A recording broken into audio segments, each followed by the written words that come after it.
I hope this is going to be loud enough. Do you think it's going to be loud enough? And it's on, and that's fine. Good morning, good afternoon. This is Bob Hopkins. I'm your speech teacher, but not today and not this week. Welcome Kay Keelan. She's going to be substituting for me. She's one of the best speech teachers, communication teachers at Eastfield or in the entire district. So you're very, very lucky that she's here. Now, by the way, I want to start off just by telling you that you can get an A in this class, and let me tell you how. Treat us right. Say yes, sir, no, ma'am. And when you come into class, you shake our hands, introduce yourselves, and say, my name is so-and-so, and I'm going to get an A. Because I think it all has to do, especially in communications and in speech, about your attitude. You need to be in class every time, and the syllabus will tell you all of that as well. And by the way, there is a syllabus. You need to go into Blackboard and find my syllabus and read it from cover to cover. And I think there's a sheet of paper there that you're going to sign and you're going to print out. You're going to hand to Kay Keelan, and I'm going to receive them next Monday. And it's basically to tell you a little bit about the purpose of this course, what our missions are, what our goals are, what is expected of you, and also what is expected of me, your instructor, and Kay Keelan. Good luck this week. I think you're going to have a great time because Kay is special and she's good and she's got lots of things scheduled for you, as well as I. I have several speakers coming in. I have Tanya Ware, who is actually a former student here at Eastfield College, graduated from SMU, applying to go to law school, and she presently is working at New York Life, and she's going to give you an informative speech on the purpose and why get life insurance, which is important, but more importantly than that is how is she going to give her speech, and you all are going to grade her. Number two, I have Franklin Ortega. Franklin Ortega is also a former student at Eastfield College. He graduated also from SMU, thinking about going to law school, but he is going to give you a speech on Legal Aid, which is a nonprofit organization in Dallas.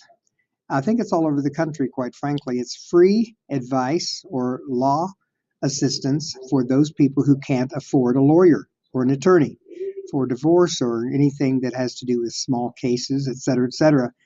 And Franklin's going to talk to you about that. Why? Because every speech that you give in our class, except your persuasive speech, will be about a nonprofit organization. A nonprofit organization is what we sometimes call a charitable cause. We sometimes call it activity in philanthropy, Philantropy. Philanthropy is the love of mankind. Sometimes we call it giving back. Sometimes we call it pay it forward. Sometimes we call do a good deed.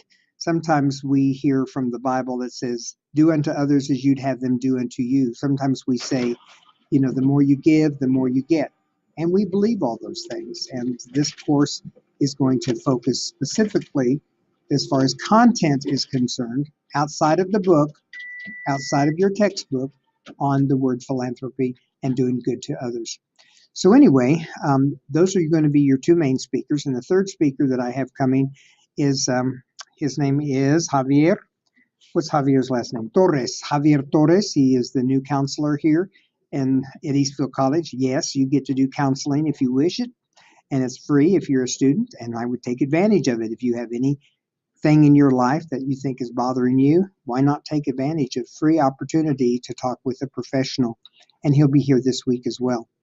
So anyway, our class starts, I'm not sure exactly what time, but I think 12:40, maybe 12:30. Whatever time it starts, in this room, you need to arrive on time. If you're late, Kay will ask you to sing a song in your favorite language. So if you're from India, you might want to sing your song in Indian. But anyway, it will keep you from being late because nobody likes to sing. But if you like to sing, then we're going to have you dance. And if you like to dance, then we're going to have you do 20 push-ups. Whatever it is that we need to do in order for you to arrive in class on time. Because what happens is that when you don't arrive on class on time, it creates noise. The door opens, it slams, or it shuts.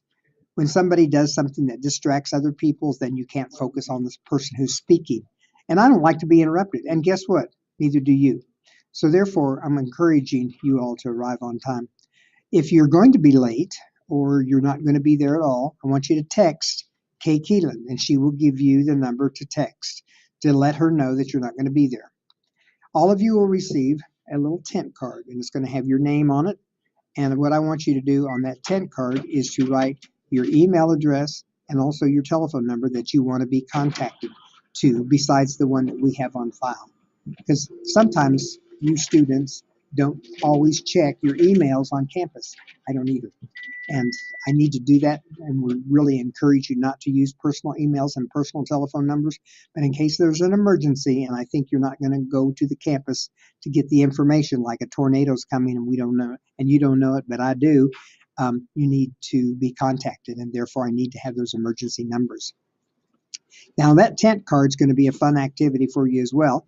On the back of that tent card, you can start designing and with magic markers, and you can draw different kinds of things, and you can express your own abilities and skills.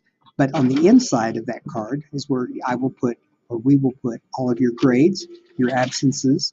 It will let me know also what topics you have chosen for your informative speech and for your persuasive speech. It'll give me an idea of what your small group activity has been chosen.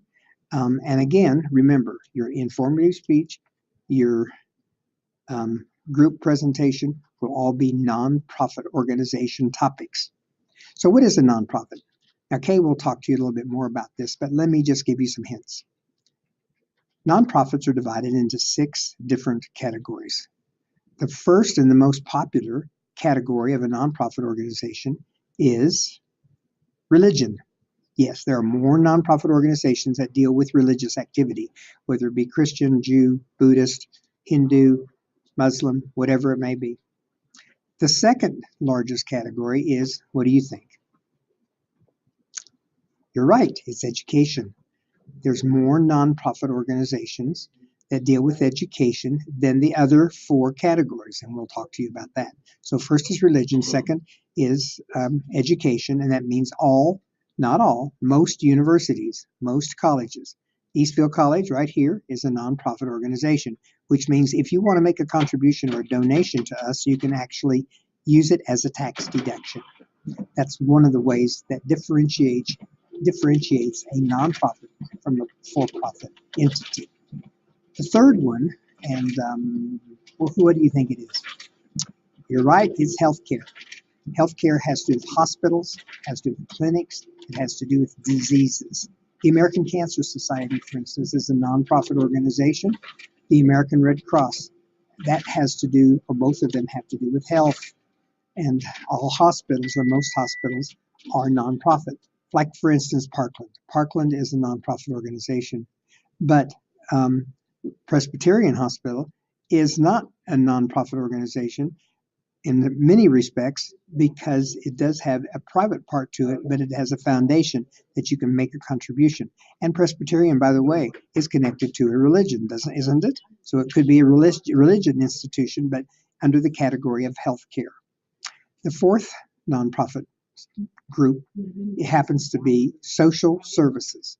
And social services are organizations like Boys and Girls Clubs, Make a Dream Foundation, MAD, Mothers Against Drunk Drivers, the National Council on Alcoholism, Children Against Violence, all those organizations that have to do with taking care of people that have a social service problem.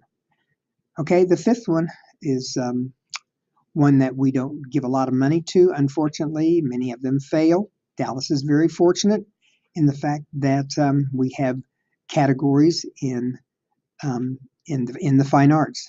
And that's what it is, the fine arts, which is singing and dancing and music and opera and playing symphony and playing instruments and plays and musicals, et cetera, et cetera. Most of those are nonprofit organizations. Dallas, for instance, is very lucky. You know that we have one of the largest arts districts in the United States. It is downtown, and if you've not been to downtown, you need to go to Clyde Warren Park. And right along that area are all the organizations that deal with the arts. Unfortunately, we don't even have a fabulous dance company that's large as far as citywide, except we do have the wonderful Black Dance Theater, and we do have the Bruce Wood Dance Company, which are gems